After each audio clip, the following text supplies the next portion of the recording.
This is the Shaver Football Podcast, episode 4, and we're about a week into football practices in Minnesota, and we're just over a week or so away from game day in Minnesota. So we're right there in the sweet spot in the month of August. In Becker, the 4A powerhouse under Dwight Lundeen at Dwight Lundeen Stadium, working hard, preparing for opening night against Hill Murray. If the Bulldogs win, Dwight will earn victory number 400. An incredible milestone for sure. In this week's show, arguably the two top senior football recruits in Minnesota will join me in studio. Abu Tarawallie of Providence Academy and Emmanuel Karmo of Cooper High School, both Gopher commits. Also, we check in with Evan Hall, now with the Indianapolis Colts, but a former superstar running back for Maple Grove. And speaking of the Grove, they have this standout running back, Charles Lengama, among 6 Division I recruits on the roster. To say the Crimson are loaded is an understatement. New head coach Adam Spurl is very excited. We do have a ton of talent this year. We've got 6 kids right now that have committed to FCS schools, but they're a great group. They're a great group of kids, and they've worked hard this all off season.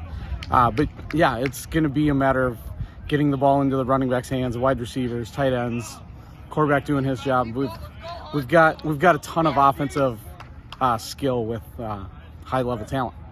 There are many who cover 6A football in Minnesota who say that Maple Grove is the team to beat. You'll get no argument from Evan Hall. And if you're a young prep football running back in Minnesota, listen up. He's a great one to learn from.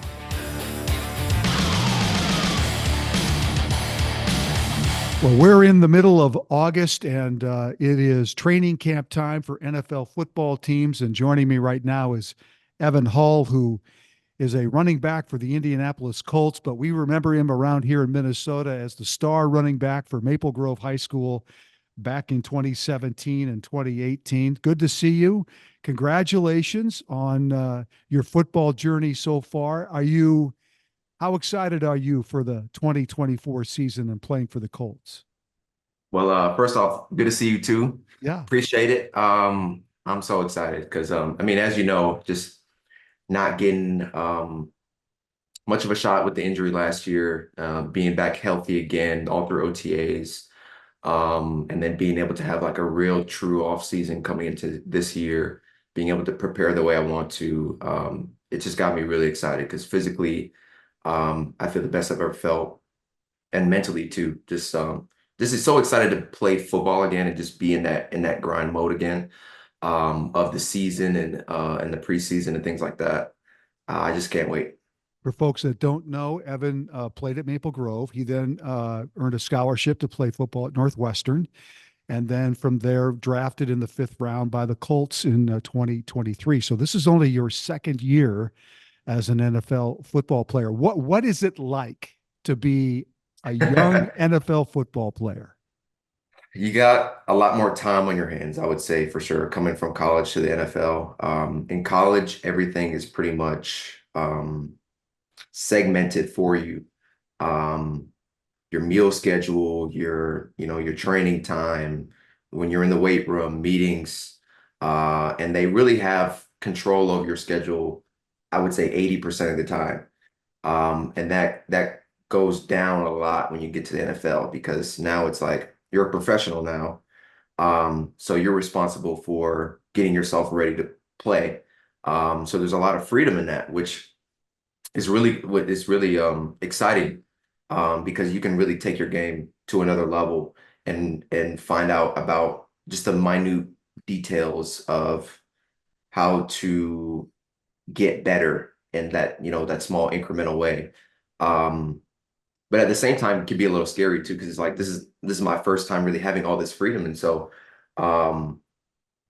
being able to take responsibility over that and putting together an off-season schedule for myself and hitting up the right trainers, and also being able to know, like, all right, this is what I need to work on for this part of the off-season. I need to work on my footwork, my speed, and this is the best way I can do that by going to these people.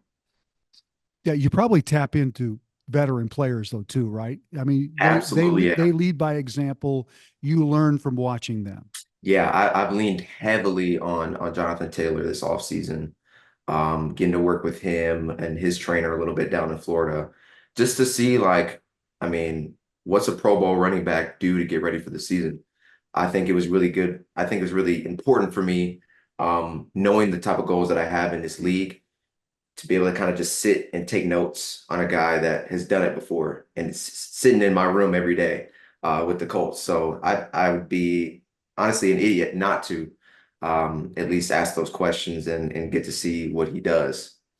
So for people that don't know or maybe don't remember, and you weren't in high school all that long ago, but in 2017, you guys made it to the state semifinals. You That's lose right. a heartbreaker to Eden Prairie, but you had a playoff run as a running back for four playoff games in 2017, where you rushed for an average of 226 yards a game. You had 900 yards in four games. What led you to be able Mhm. to turn it on in the postseason like you did in 2017? I think I think honestly, like a big part of that was just my mental approach to the playoffs. Um, I could tell that like the teams we played against and the competition that was rising, guys were starting to get nervous. Guys were starting to get tight. And you could see that on the field. And so that gave me a lot of confidence. And another thing, honestly, was that it was starting to get cold out, like really cold.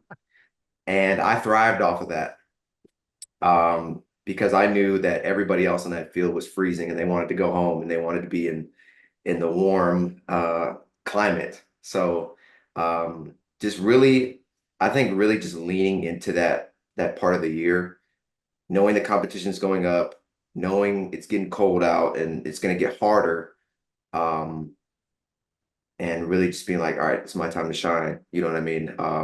Along with just the physical preparation over the year, like I never stopped lifting hard throughout the whole season, and I think that ultimately made me durable, and it made me kind of hit that second gear when we got to the postseason.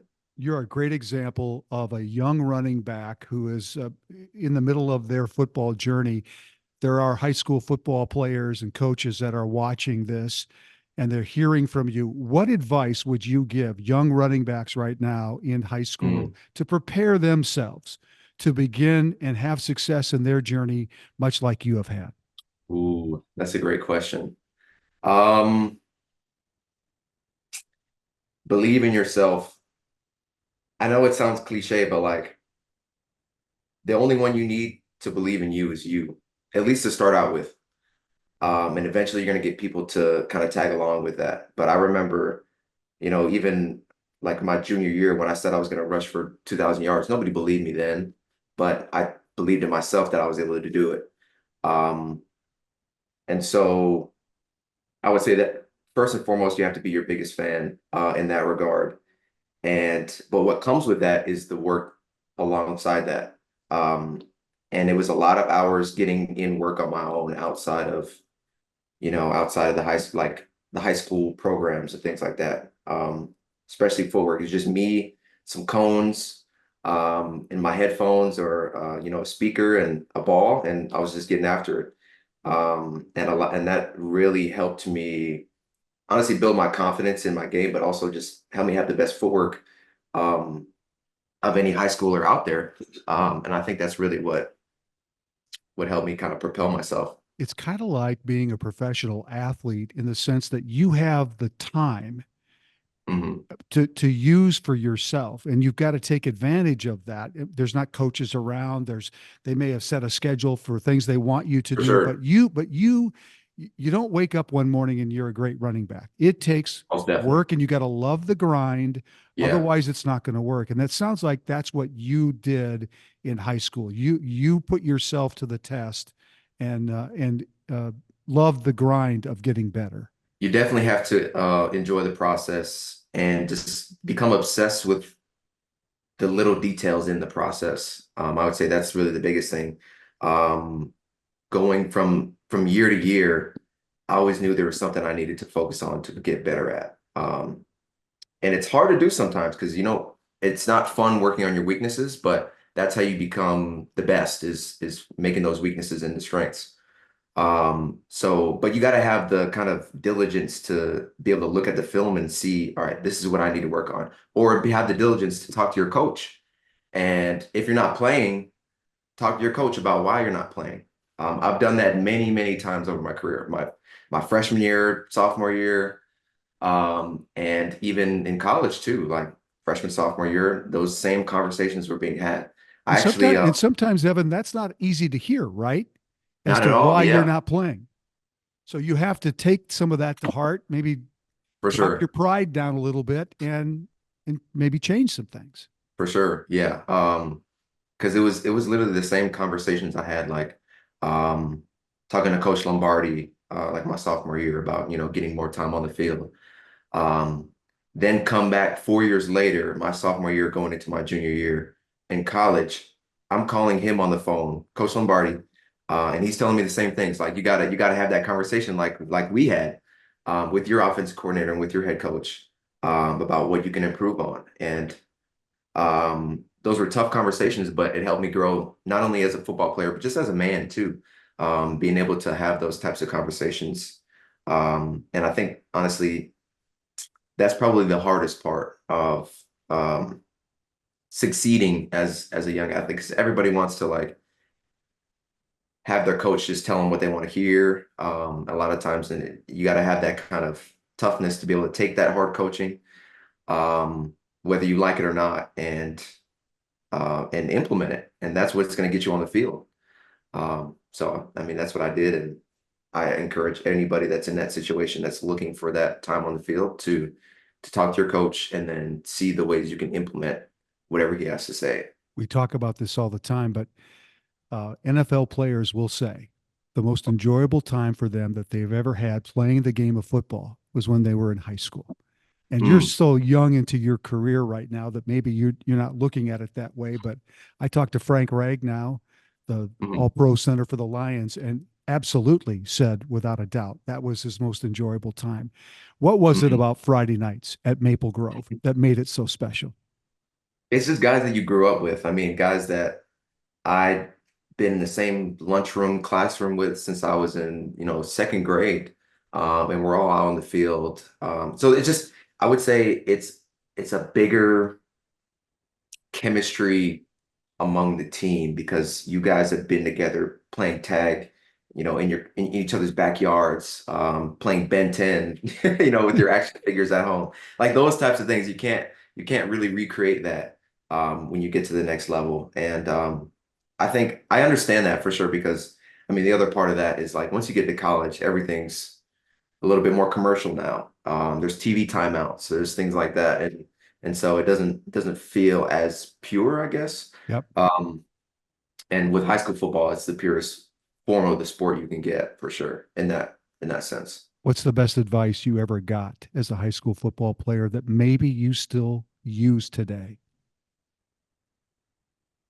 Um, I would say, and I learned this really from the examples set from coaches I had and older players like Jake Winicki, and guys like that you got to put God first in this game. And that's really and in life too. But things are going to get tough. Things are not going to go your way. There's going to be adversity. Um, but if you have that foundation in God, in Christ, um, I mean, you're prepared for anything. And I feel like that's really what, honestly, what this injury has really shown me even more so.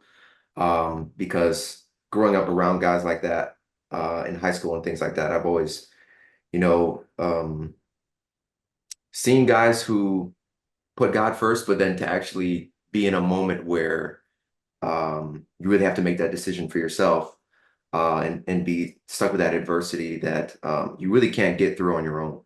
Um, and just having an amazing family around me was one thing, but um, growing deeper in my connection with God really helped get me out of the tough spots. in my career and just in life in general. Well, you're doing a great job now. You're off and running. You're healthy. Hopefully, it'll stay that way. I wish you nothing but good luck the rest of the way. You sure shone bright back in 2017 and 2018. It was Most so much fun definitely. covering you. You were a heck of a high school football player, and you're a heck of a guy now. So, congratulations to you. Keep it going, and we'll be watching. I appreciate that. Thank you Thanks, so much. thanks, Evan. We'll be right back. One of the first things I did when I retired from TV news was to upgrade my quality of life at home because I'm home a lot more. And two things stood out to be important. One, I needed to improve my air quality, get the dust out of my house, and two, find a way to upgrade my drinking water so that I no longer had to buy bottled water. Well, I found one great company to handle both, Aquarius Home Services. They put a new Connecticut water system in my house and an air purification system in, and it's been a game changer. No longer am I buying bottled water, and my house is basically dust-free. And Aquarius Home Services did it all with upfront pricing, incredible customer service, and a friendly smile. There is a reason why this company is so highly thought of, and I am a customer for life. Go to AquariusHomeservices.com to get started. Aquarius Home Services, earning the right to be recommended. This is football practice at defending 6A champion Centennial High School. Head coach Mike Diggins says his team saw their numbers go up after winning the state title last November, but this year's team is young and inexperienced. Still, Coach Diggins knows Centennial will be a targeted team. I think so a little bit, but it's kind of the same old for us. I think for the last 6-7 years we've been a target a little bit from a lot of teams. We've been one of the better teams in 6A, so we always kind of have that in our mind that everybody's putting us and circling us on their schedule. And speaking of targets, Abu Tarawallie of Providence Academy and Emmanuel Karmo of Cooper High School have targets on their backs. They are arguably the best senior football players in Minnesota, and they both sat down with me.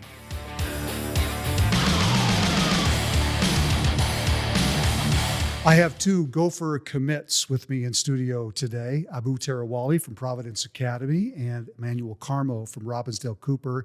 Both decided that they're going to stay home to play college football, which of course will start next year. Let's just talk about that, Abu, because you made the decision not too long ago that this is the direction you were going to go. Why the Gophers? What was the reason why? The biggest reason for the Gophers is Coach Debo. He's just an amazing guy. I feel like I can just connect with him and talk to him about anything. He's like an older brother, like a father figure almost. And I was talking to the guys, and they said pretty much the same thing. So it's nice to see that it's not just because he was recruiting me, but that's the way he actually acts. How about for you, Emmanuel? Again, like you said, like Coach Debo is a very good guy. Like my parents like him. My dad really wanted me to get out of state and go to like all these other schools and stuff like that. But when he met Coach Debo, it was like, nah, I like this guy. Like, I think I want you to stay home, and because I trust him. Yeah. Like for you to be with him and stuff like that. So yeah. Talk about the offers you guys got. You got quite a few. What other places were you looking at?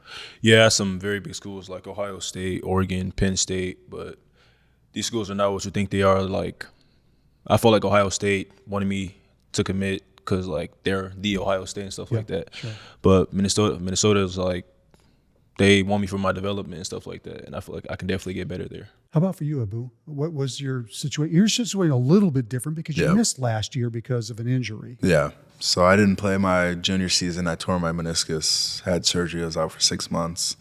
But I was still talking to a decent amount of coaches. I was still talking to Penn State, Michigan State, Kansas. But like Emmanuel said, you can really tell when talking to coaches that they're seeing a player and not a person. Like they're seeing someone who could just fill in a spot, fill in a roster, and then after 3-4 years, they're on to the next. So for you, this August is a big August because you're back on the football field after missing. Yes, sir. What are you looking forward to the most as you get ready for your senior season? Just one last ride with my guys. Yeah. I was just so torn up last year, especially seeing the seniors go, just not being able to help out the team, not being able to do my best out there. And week 1, actually, we play Byron, so I'm excited to Yep. play Colin Hansen. Yes, you are. And I've talked to Colin Hansen. We interviewed him for one of these shows, Yep. and he's looking forward to playing against you. Yep. He's because you guys kind of play the same position. Yeah. So you're going to a chance to see each other. Yep, And he's going to be a future teammate. exactly. Yeah. How cool is that? So how about for you? You had a really good year last year. Yeah. Obviously, a lot of people saw you play. You had a number of tackles for losses. Your team was pretty good. What are you looking forward to the most as you come back for your senior year? I mean, everybody gonna say they want to go to state and stuff like that, but I'm looking to just go 1-0 every week. Yep. I'm not taking any game for granted because it's my senior year. Just gonna go out there and play and dominate. Just be a bully. And Jackson Howard, who played at Cooper, who was the top recruit from Minnesota a couple of years ago, is back at the U now, transferred. What kind of influence has he been on you? And of course, his dad coaches at Cooper as well. What kind of influence have those guys been? I mean, in 8th grade, he was a big influence to me. I mean, he's one of the reasons why I went to Cooper. So seeing him coming back to the U was just great, and I feel like him going there, he would just be like a great role model to me, and somebody I can like really like fall on if I'm down or something like that. Willie Howard played for the Vikings. He played in the NFL. What is it like to have a former NFL coach not only be your coach, but your mentor too, right? Yeah, it's great having him around. I feel like you can ask him any question, he'll have an answer. Like he's been there, right? he's a great guy. So yeah, it's really great having Willie Howard around. Yeah. So Abu, I heard somewhere that your favorite sport's basketball. My favorite sport is basketball. What the heck are you doing, dude? Because here you are beginning a football journey. Who knows where it's going to lead to? How do you put the two? How do you say, okay, I love basketball, but I'm going to go play football? Yeah, I think basketball just has a special place in my heart just because I've been playing it for so long, since 3rd grade. Yeah. And basketball, I can really just have fun with it. Like, obviously, I love football and I have fun with it, but I have to take a lot more seriously. Now that I'm moving on to the next step, I feel like basketball, I can just mess around with my friends whenever, go outside, play at the park. It's just more accessible and easier. So it'll just always have a special place in my heart. So will you play your senior year of basketball Yeah. at Providence? Okay. Yeah. What is it like now to have this decision behind you and so that you can just enjoy your senior year? I would think that that's a relief. And then sometimes when players make an early commitment like you guys have, some of them tend to relax a little bit, maybe not work as hard for their season because they know they've got the thing in the pocket. What's been your approach since you decided to commit to the Gophers? I think I'm the opposite, but also for me, it's a little different because I was injured last year. But I think after committing, that's just adding more fuel to the flame. Like, I want to step on the pedal even more, get a step ahead. Like, I don't see why I would relax now that I've gotten to one goal because I'm on to the next and on to the next. Yeah. And seeing some of these guys at the U, I know I have a lot of work to do because they're just different. Especially at your position, you're a defensive lineman. Yeah. And I assume that's what you probably play in college. It's no different for you, too, because linebackers are as big as these guys are at the next level. How about for you? What's been your approach as you look to your senior year? What's been your approach? I mean, after I committed, it's been less stress because no coaches are like calling me anymore. Yep. Like before, I was talking to coaches like every single day. Like they would just still hit them on my phone and stuff like that. But now, since like I'm committed, I can rest and not like be on the phone all the time. But as far as like lifting, working, no, that didn't slow down at all. I've been working every day, weekends, even when we have a week off. I'm still on the field and stuff like that. So. And that is the key to football. You have to love the grind, right? You have to, it's not so much the games, it's the preparation you do in December and January and March and June. If you don't love that, then this doesn't happen, That's right? right. So what is it about the game that you love that allows you to end up where you are right now? I mean, I love everything about it, to me. I love the grind. I love that it brings like family and stuff like that. So yeah, that's really about it. I just love the game. And you love it so much that you can't wait to play it at the next level. How about for you, Abu?